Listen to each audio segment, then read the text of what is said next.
Je voudrais te raconter un voyage de chasse, le dernier voyage de chasse à l'orignal que j'ai fait. Ça a été, disons, le début a été un peu plus difficile parce qu'on n'avait pas l'équipement pour rentrer notre matériel dans le bois cette année-là. C'était brisé.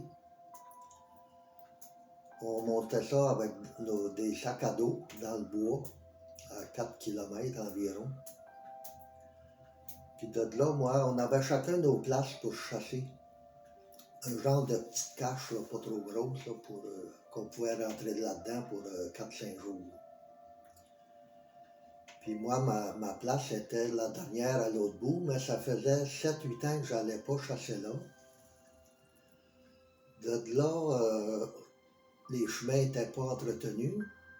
Fait que quand je suis arrivé dans mon bout de chemin pour me rendre, ça passait plus.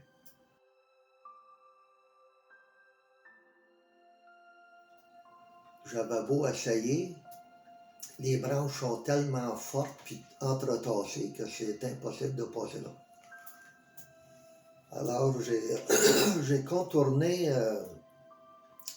toute cette grosse amas de branches-là en allant chercher ça plus loin. Puis en essayant de rentrer plus loin, à force d'essayer de passer, il y avait encore des ondes dans le secteur, moins que dans mon chemin. Mais c'était très difficile d'avancer là-dedans. Il y a des grands bouts, j'étais obligé de virer de bord pour aller passer plus loin, un autre détour, encore à revirer à de bord parce que ça passait plus. À un moment donné, je vois un rayon de soleil m'apparaître à ma gauche. 2-3 secondes. C'était couvert, il était sur le bord de pleuvoir.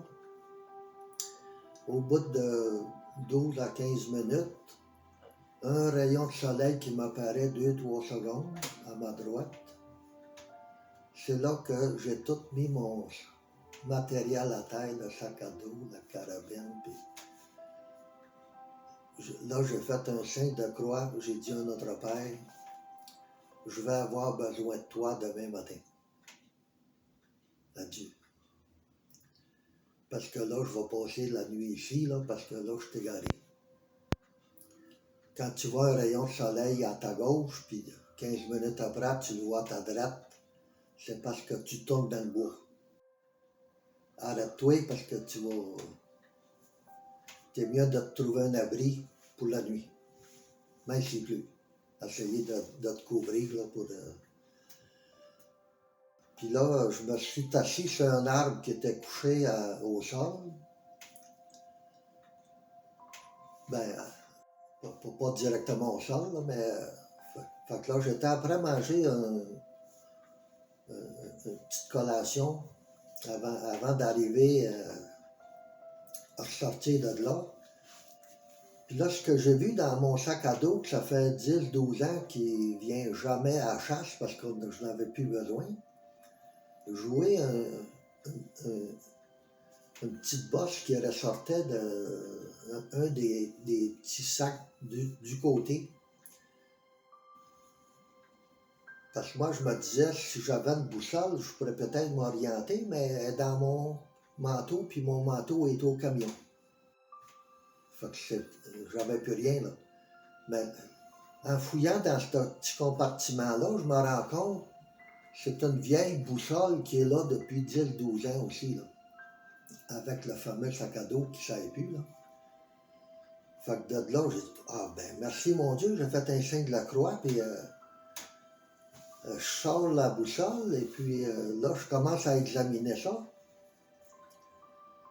J'avais beau regarder tout autour de moi les arbres, que c'est que ça avait l'air, mais je pouvais pas m'orienter avec ça parce qu'il aurait fallu que je m'en serve avant de rentrer dans le bois pour savoir quelle direction que je prenais. Fait que c'était impossible là, de me sortir de là sans...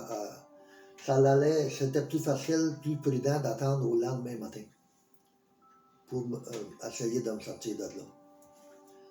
Alors, de là, au bout de 7-8 minutes, j'ai entendu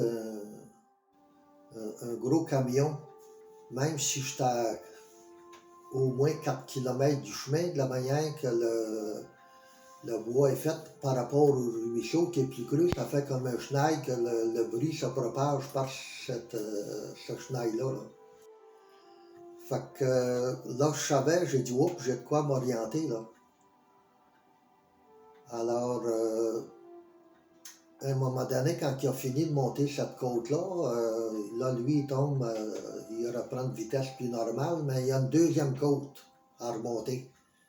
Fait que là, c'est là que je me suis rendu compte, en me mettant l'oreille vers le bruit du camion, que là, avec ma boussole, j'ai pu la settler pour me ressortir parce que je savais que le ruisseau était face à moi. Puis que j'avais le bruit à l'oreille gauche. C'est le même que j'ai pu me détecter pour me sortir de cette impasse-là. Là. Fait qu'une heure et demie après, j'étais rendu au camion parce que ça a bien été pour ressortir avec la boussole. Mais j'aurais pas pu me sortir sans ces signes-là. Alors moi, c'est comme si j'avais eu des signes qui m'étaient arrivés, les rayons de soleil, de voir des rayons de soleil, d'entendre le bruit du véhicule, de voir la boussole que j'avais dans mon pack-sac que je ne savais même pas. C'est comme si j'aurais eu des signes quelconques. C'est ça qui m'a aidé, puis avec la prière, c'est sûr que ça ne nuisait pas. Alors là-dessus, je conclue ça d'une façon, ayons confiance en Dieu, et puis la prière nous aide dans tout ça. Merci.